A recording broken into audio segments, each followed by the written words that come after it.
오늘 보실 말씀은 에레미야서 22장 10절에서 30절까지입니다. 그 중에 10절에서 19절의 말씀을 통해서 진정한 지도자에 필요한 덕목을 살펴보고 함께 나누어 보도록 하겠습니다. 먼저 10절에 너희는 죽은 자를 위하여 울지 말며 그를 위하여 애통하지 말고 잡혀간 자를 위하여 슬피 울라. 그는 다시 돌아와 그 복을 보지 못할 것임이라. 10절에서 30절까지는 유다 왕국 말기에 유다를 다스린 왕 여호야긴과 새 왕의 운명에 대하여 말씀하고 있습니다. 그 가운데 12절까지 세 구절은 유다의 왕이었던 여호아스에 관한 말씀입니다. 11절에서 그의 이름은 샬롬으로 나오는데 이 이름은 역대상 3장 15절에 요시야의 네 아들 가운데 네 번째 아들로 나옵니다. 그 이름 샬롬은 태어날 때 부모에게 받은 이름이며 그가 왕위에 올라 받은 이름은 여호아하스였습니다. 그는 부친 요시야의 뒤를 이어 23세의 젊은 나이에 유다 왕위에 올랐으나 반애굽 정책을 강경하게 펼치다 3개월간의 짧은 통치 후에 애굽 왕 바로느고에 의해 폐위된 후 끌려가서 고국으로 두 번 다시 돌아오지 못하고 애굽에서 죽었습니다. 11절에 여호와께서 유다 왕 요시야의 아들 곧 그의 아버지 요시야를 이어 왕 되었다가 이곳에서 나간 샬룸에 대하여 이와 같이 말씀하시니라. 그가 이곳으로 다시 돌아오지 못하고 의 말씀에서는 10절에서 12절까지의 말씀의 대상이 바로 샬룸 즉 여호아하스임을 밝히고 있습니다. 특히 본절에서는 그가 요시야의 왕위를 계승하였다는 사실과 이곳에서 나간 이곳으로 다시 돌아오지 못하고 란 표현을 사용하고 있는데 이는 여호아스가 요시야의 왕위를 이었지만 그가 있어야 할 곳에서 내쫓김을 당하고 다시 회복되지 못하였다는 것을 말씀하고 있습니다. 이러한 표현은 그가 아버지인 요시야와 달리 하나님 앞에서 악을 행하였다는 의미와 악을 행하는 인생이 잠시 앉았다 그 자리에서 나가는 것처럼 무의미하고 무가치한 것이란 의미가 담겨 있습니다. 한편 살룸에 해당하는 원어는 완전함, 평강, 충만함 등의 의미를 지닌 이름인데 그는 이곳에서 하마 땅 림나로 끌려가 갇혔다가 다시 애굽으로 끌려가서 거기서 죽었다고 말씀하고 있습니다. 12절을 살펴보겠습니다. 잡혀간 곳에서 그가 거기서 죽으리니 이 땅을 다시 보지 못하리라고 말씀하고 있는데 여호아스가 이방 땅에서 비참하게 죽게 된 원인은 그가 그의 조상들의 모든 행위대로 여호와 보시기에 악을 행하였기 때문이라고 말씀하고 있습니다. 열왕기하 23장 32절을 살펴보면 여호아스가 그의 조상들의 모든 행위대로 여호와 보시기에 악을 행하였더니 라는 말씀에서 하나님이 싫어하시는 악을 행하였음을 알 수 있습니다.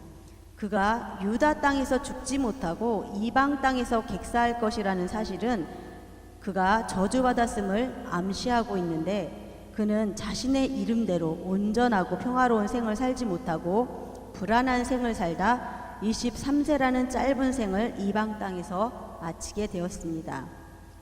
13절의 말씀을 살펴보겠습니다.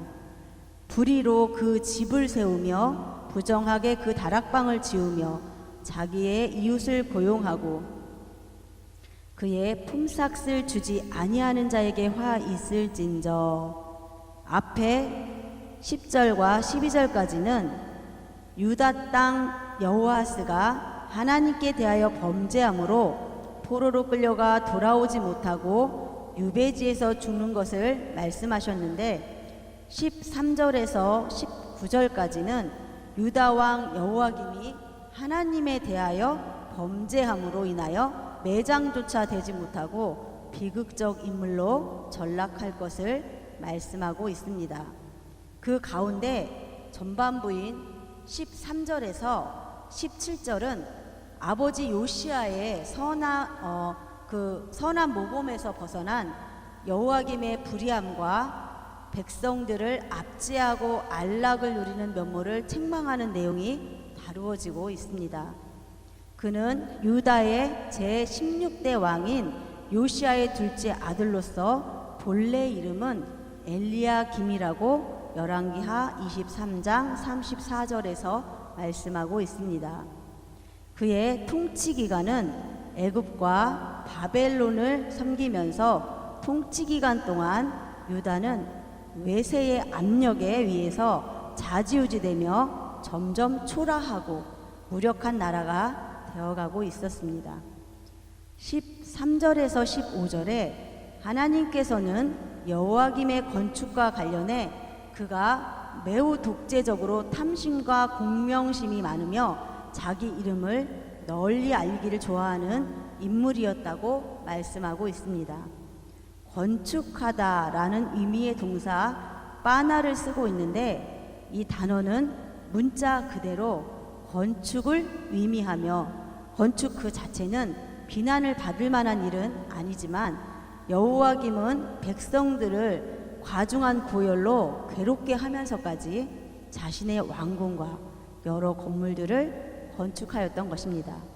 이 때문에 하나님께서는 그의 악정과 탐욕, 그로 인해 야기된 백성의 어려움을 책망하고 계십니다. 본절에서 그 죄악이 불의, 부정, 품삯을 주지 아니함 등의 세 가지 것으로 제시되어지고 있습니다. 여호와김은 정의와 공의를 우습게 여기고 자신의 욕심을 채우기 위해 백성들을 혹사시키고 그들의 소유를 불의한 권력의 힘으로 수탈하여 사용하였던 것입니다. 또한 여기서 그 다락방은 전쟁의 위기가 도사리는 와중에도 왕궁 외에 호화스러운 별장을 소유하고자 대규모의 국가적 건축 공사를 시행하는 것은 백성들에게 너무나 큰 부담이 아닐 수 없었습니다. 22절에 자기의 이웃을 고용하고 그의 품삯을 주지 아니하는 에서의 말씀처럼 그는 백성들을 건축 공사를 행하면서도 정당한 품삯을 주지 않았고 이것이 품꾼이 아닌 노예로 취급하였던 것입니다.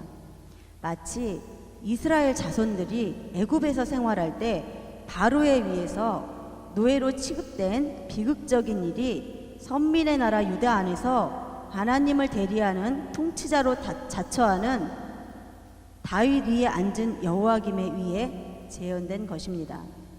본문에 자기 이웃에 해당하는 단어는 단수형으로 사용되었는데 이는 한 사람이 아니라 전 유다 백성을 지칭하고 있습니다.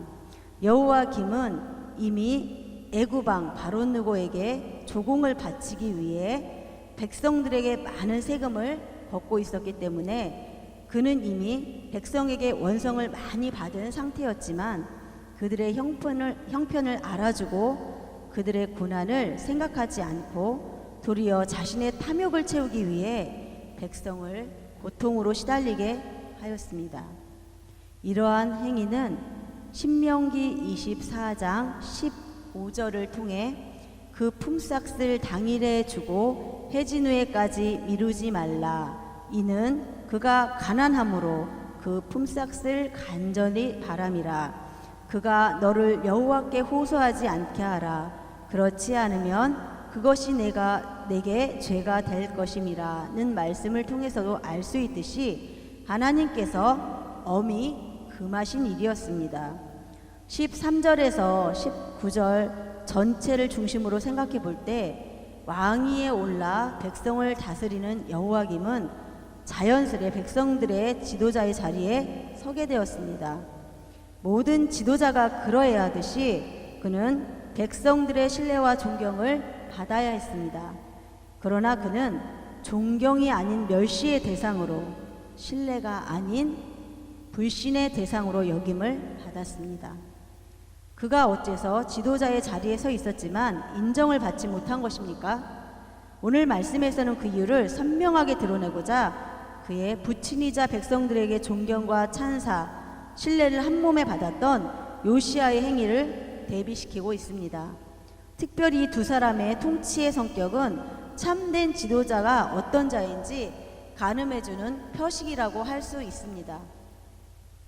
이들 중 전자인 여호와김은 백성을 착취하기에 여념이 없었습니다. 그는 백성과 분리된 삶, 백성과 무관한 삶, 그들을 철저히 외면하는 삶을 살았던 것입니다.